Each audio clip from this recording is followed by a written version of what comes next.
কত গুনাহ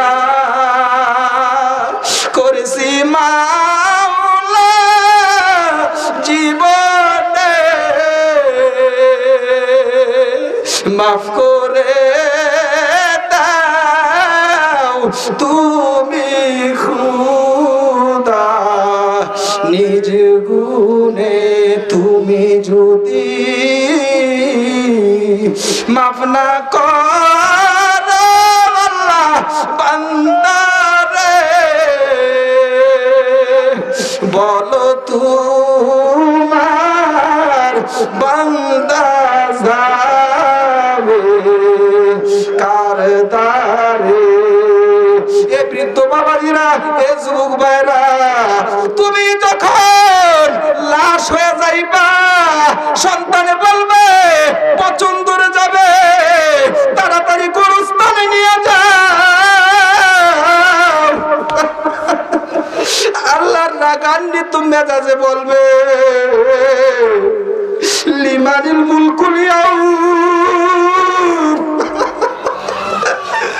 আজকে রাজত্ব কার?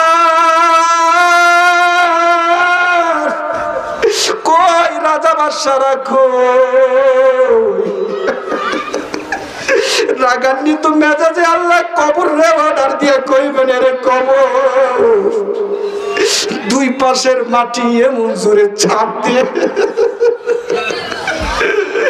দুই পাশের মাটি এমন জোরে চাপ দিবে, বলেন না আল্লাহ, একটু মহব্বতে ডাক দেন না, বলেন না আল্লাহ।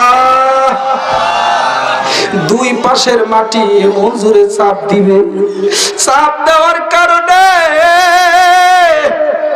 গুনাহগারের ডান পাজরের হাড় বাম পাজরের সাথে চূর্ণ বিচূর্ণ হয়ে যাবে। একটা নয়, দুইটা নয়, 99টা সাপ এসে কবরে ভরে যাবে।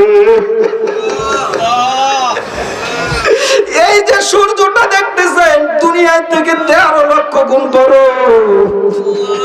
সূর্যর 12টা মুখ, একটা মুখ এখন জমিনে আছে। আল্লাহ তাআলা রাগান্বিত মেজাজে বলবেন, রে সূর্য, তোর ভিতর যত পাওয়ার আছে সব ছেড়ে দে, তোর ভিতরে যত গরম আছে সব ছেড়ে দে। সূর্যের 12টা মুখ জমিনের দিকে লাগানো থাকবে।